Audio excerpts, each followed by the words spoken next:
নমস্কার। আয়ুষ্মান কার্ড নিয়ে একটি বড় খবর উঠে আসছে, যেখানে আয়ুষ্মান কার্ডে চিকিৎসা করার জন্য ৫ লক্ষ টাকা দেয়া হয়।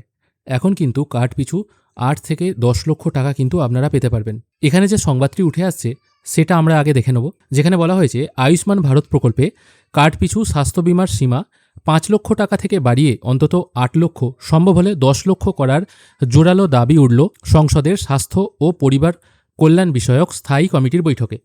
সূত্রের খবর, বুধবার বৈঠকে শাসক বিরোধী দুই শিবিরের সাংসদরাই এ বিষয়ে কার্যত একসুর ছিলেন। মাঝখানে আমি একটা কথা বলতে চাই, যেখানে সমস্ত জিনিসের দাম উত্তরোত্তর বৃদ্ধি পাচ্ছে।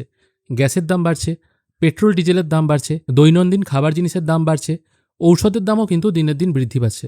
সব জিনিসের দামই যখন বাড়ছে, তাহলে ১০ বছর আগে ৫ লক্ষ টাকায় যে চিকিৎসা হতো, ১০ বছর পরে নিশ্চয়ই ৫ লক্ষ টাকায় সেই চিকিৎসা হবে না। সেদিক থেকে দেখতে গেলে যেহেতু ডাক্তারি ফিস বেড়েছে, সবাই সব জিনিসের দাম বাড়াচ্ছে, তাহলে এই জিনিসটি কেন সেই সীমাবদ্ধতা ৫ লাখ টাকায় পড়ে থাকবে?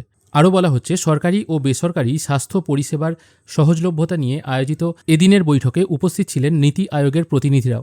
সূত্রের দাবি, এনডিএ সাংসদরাও স্পষ্টভাবে বলেন, চিকিৎসার লাগাম ছাড়া খরচের বাজারে ৫ লক্ষ টাকার বিমা আর যথেষ্ট নয়। তাই কার্ড পিছু বরাদ্দ ১০ লক্ষ টাকা করা হোক। তা সম্ভব না হলে অন্তত ৮ লক্ষ টাকা নির্ধারণ করা প্রয়োজন।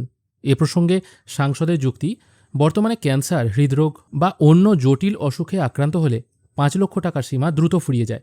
ফলে দরিদ্র পরিবারের উপরই সবচেয়ে বেশি চাপ পড়ে। সেই কারণেই আয়ুষ্মান ভারতের আর্থিক সুরক্ষা আরও শক্তিশালী করা অত্যন্ত জরুরি। উল্লেখ্য, বাজেট অধিবেশনেই স্বাস্থ্য বিষয়ক স্থায়ী কমিটির রিপোর্টে আয়ুষ্মান ভারত বিমার সীমা বাড়ানোর সুপারিশ হয়েছিল। যদিও বুধবার বৈঠকে নীতি আয়োগ এ বিষয়ে কোনো নির্দিষ্ট প্রতিক্রিয়া দেয়নি। তবে কেন্দ্র সরকারের অন্দরে বিষয়টি নিয়ে ইতিমধ্যে আলোচনা শুরু হয়েছে বলে সূত্রের দাবি। যেহেতু কেন্দ্রের যারা সাংসদ আছেন তারাও বলছেন যে এর লিমিটটা বাড়ানো দরকার। সব জিনিসের দাম যখন বাড়ছে, একটা দরিদ্র পরিবারে সেখানেও খরচ বাড়ছে চিকিৎসার। তবে প্রসঙ্গ যখন উঠেছে, ৫ লক্ষ টাকা থেকে বেড়ে কিছুটাও যদি বাড়ে, ৭-৮ লক্ষ টাকাও যদি হয়, তাহলেও কিন্তু একটা গরিব মানুষের অনেকটাই উপকার হবে। আপনারা কি মনে করেন অবশ্যই জানাবেন। আজকের ভিডিও এখানেই শেষ করছি। ধন্যবাদ।